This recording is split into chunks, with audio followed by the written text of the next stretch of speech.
അതിരപ്പള്ളിയിലേക്ക് പോകാം. അവിടെ കാട്ടാനാക്രമണം ഉണ്ടായിരിക്കുന്നു. പ്ലാന്റേഷൻ കോർപ്പറേഷൻ്റെ 3-ാം ബ്ലോക്കിലാണ് ഈ ആനയാക്രമണം ഉണ്ടായത്. കോർപ്പറേഷൻ്റെ അതിരപ്പള്ളി എസ്റ്റേറ്റ് വെൽഫെയർ ഓഫീസർ താമസിക്കുന്ന ക്വാർട്ടേഴ്സ് കാട്ടാന തകർത്തു. MS ലിഷോയ് വിവരങ്ങൾ നൽകും. ലിഷോയ്, ആളുകൾക്ക് എന്തെങ്കിലും പരിക്കുണ്ടോ? ഇത് എപ്പോഴായിരുന്നു കാട്ടാന എത്തിയത്? താമസമില്ലാത്ത സ്ഥലം കൂടിയാണെന്നോ അല്ലേ?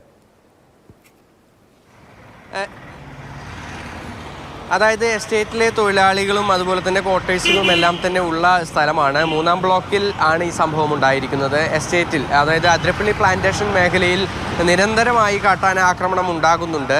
അതുപോലെ തന്നെ ഈ പ്ലാന്റേഷൻ മേഖലയിലെ എണ്ണപ്പന ഉൾപ്പെടെയുള്ളവ കുത്തിമറിച്ചിട്ട് അവയെല്ലാം തന്നെ തിന്നുന്നതും കൂടാതെ അവിടെ എത്തുന്ന തൊഴിലാളികളെ ഓടിക്കുന്നതുമെല്ലാം തന്നെ ഇവിടുത്തെ പതിവ് സംഭവമാണ്. ഇന്നലെ രാത്രിയാണ് ഒരു കൂട്ടം കാട്ടാനകൾ 3-ാം ബ്ലോക്കിലെ ഈ തരത്തിൽ വെൽഫെയർ ഓഫീസറുടെ ക്വാർട്ടേഴ്സിന് സമീപം എത്തിയത്.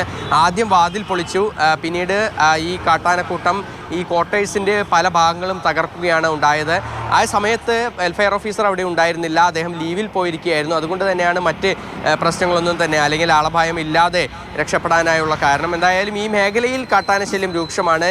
എല്ലാ ദിവസവും ഈ മേഖലയിൽ കാട്ടാനകളുടെ സാന്നിധ്യമുണ്ട് എന്ന് മാത്രമല്ല, പല ദിവസങ്ങളിലും തൊഴിലാളികളെ ഓടിക്കുകയും പലർക്കും പരിക്കേൽക്കുകയും ചെയ്യുന്ന സംഭവങ്ങൾ ഉണ്ടാകുന്നു എന്നുള്ളതാണ് അവിടുത്തെ തൊഴിലാളികൾ പറയുന്നത്. എന്നാൽ ഈ മേഖലയിൽ കൃത്യമായി ഫെൻസിങ്ങോ മറ്റു കാര്യങ്ങളോ ഒന്നും തന്നെ ഇല്ല എന്നുള്ളത് അവിടെ എടുത്തു പറയേണ്ട ഒരു ന്യൂനതയാണ്.